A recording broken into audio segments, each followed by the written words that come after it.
Tsuredure Children isn't the second most popular anime this season according to my anime list for nothing.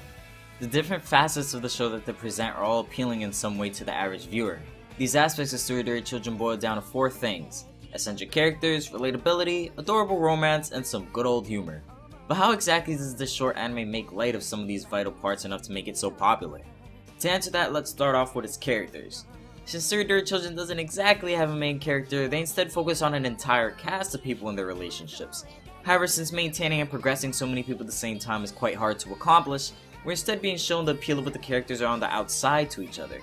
Whenever we first meet each character, we're always shown specific things about them that defines who they are whenever on screen. For example, this girl is named Minagawa. She is an asshole. This character trait is demonstrated through the way she plays with Furio's feelings, simply finding enjoyment through the way she flusters the boy she likes, constantly saying she's attracted to him while doing things that make him uncomfortable, resulting in a lot of confusion going on in his head. This is Kautari. He's someone over and over the top goofball, and I guess the best way to describe him would be to say is that he's the more likable version of My Hero Academia's Yuga Aoyama. The things that defines these two characters is the basis of their confidence. But Yuga doesn't exactly have anything to be confident in himself for, Kautari does. Be it his looks or the nice gestures he commits when trying to help someone, either one could be the reason for his self-pride, making it fun for the viewer to see every time Kautari is on screen because of the lack of embarrassment he feels when being himself around people. And just as Minagawa and Kautari had these fun traits about them, so do the rest of the cast. There's Chiaki and Kana's failed attempts at getting closer, Yamane's lack of self-confidence, and Takano's destiny. The list just keeps going. We're shown all sorts of different people and their relationships together, with our attention always being held by the small aspects about them that make their moments together fun to watch. While they may not be deep and complex characters, Tsuredure Children still manages to hold the viewer's attention by giving them a large variety of characters and types of relationships. One good point I should probably mention is that Tsuredure Children's large cast does have an upside. Through swapping out at pivotal moments to the next couple in order to keep things fresh and interesting, we as viewers aren't cursed to just sit there and watch constant misunderstandings between its characters and the nonsensical pandering done to reach its final episode. We're instead being shown the ups and downs that the average teenage high school couple might have when dating. Things like being more honest with each other, how to become more intimate with one another, and gaining trust in one another. Now, while they may sound like simple concepts on the outside, they do well in accomplishing the next point of what makes Tsuredure Children work. It's relatability. Being able to relate with aspects of a show is something a lot of anime fans look for when deciding to watch something new.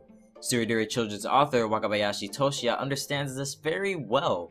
To creating a story with such a large focus around different characters and relationships, he was able to freely make differing people with all sorts of personalities, knowing full well that if he's able to genuinely portray these types of personas that the viewer's consuming, they would most likely be able to connect with at least one of them. And just as I mentioned earlier, the list just keeps going. We have shy, confident, playful, serious, troubled, and even a fair share of dense people in Tsuredure Children. As for me, I was able to connect deeply with two types of them specifically, Akagi and Yamane. Akagi because I love the fact that he mirrors the way I treat people I know, and Yamane because I can relate to a severe lack of self-confidence. However, while I myself can only relate to the non-romantic types of characters in Tsuredure Children, that doesn't mean that others don't. Since it focuses heavily on what makes relationships work and its frequent shortcomings, a whole different category of people different from me can see eye to eye with their problems and find ways to connect through there. Good instances of this are when Kamina and Golda are on screen. Since the two had just started dating, they didn't know if it was okay to want to do things like hold hands, kiss, and be somewhat possessive with one another, fearful that either would hate them if they acted on these urges or even brought them up. Lo and behold, when they became unable to bear it and said something about it, they kept finding out that these things were mutually wished of one another. Problems of resolution such as these are very common in the early stages of partnership, and another reason why I can see Tsuredure Children's relationships and premise as a whole feel so down to earth with many of its viewers. Its depiction of these stages of relationship and how it can differ for many different types of people makes it all too easy to find a place with at least one of the many different couples in this series. What Tsuredure Children's relatability brings to its table of good points may not have much merit narratively and is something that won't apply to every person, but it certainly plays a big part in the amount of people that do see a part of them in there and want to watch more because it connects them with the story's characters. However, for those that can't relate to them, there still might be something even better in terms of entertainment, and that's its humor. As you must know already, Tsuredure Children does a lot of things right in order to juggle its large ensemble of a cast and help its viewers find some sort of relatabilities in its characters, or telling of early high school relationships. But what I think it does best is its comedy. And with its characters and relationships being some of its strong points so far, there are only a couple ways they could take this comedy: the absurd and awkward route. The absurd humor coming from its strange cast of characters and their weird tendencies, while the awkward humor coming from some of its couple's attempts and fails at getting closer to one another. These two ways Tsuredure Children take on its comedy blend all too well on most of their tries on it.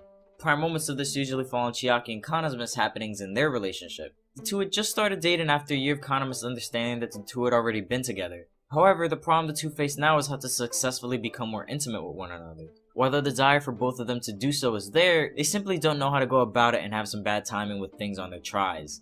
Tsuredure Children highlights these times and uses them to perfection as a comedic outlet.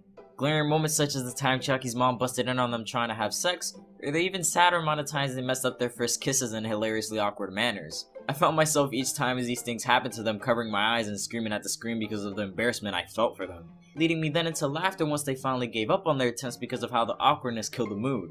Taking these pivotal and embarrassing moments of early relationships and turning them into something people can laugh at is a feat Tsuredure Children does tremendously well. Along with some funny character moments they have, I believe it'd truly be hard to get through one episode without at least having cracked a smile. Sadly, my portrayal might seem a bit lacking because it is quite hard to explain how something can be funny because of course comedy is subjective, so if you can't take my word for it, I hope you'd still give it a try and see for yourself. Wrapping it all together in a nice little bow, Tsuredure Children gives you some laughs extorted from some out of the ordinary situations, and gives you some great takes on simple but memorable characters that are easy to connect with. They managed to take the hearts of many people, increasing its popularity this summer season despite having a shorter runtime. I honestly didn't think it was possible to make a cute, funny, genuine, and relatable anime with such fun characters to back it up in only 12 minutes, but through the way Tsuredure Children balances all the ideas I mentioned into one, it became possible. If you haven't watched this anime yet, I urge you to give it a try, and if you agree with anything I had to say in this video, drop a like and maybe subscribe. If you didn't like this video in general and thought it was shit, I'd appreciate it if you gave me some criticisms on how I can make my content better. This has been Puzzle, and I hope my confidence in skill increases so I can see you in the next video.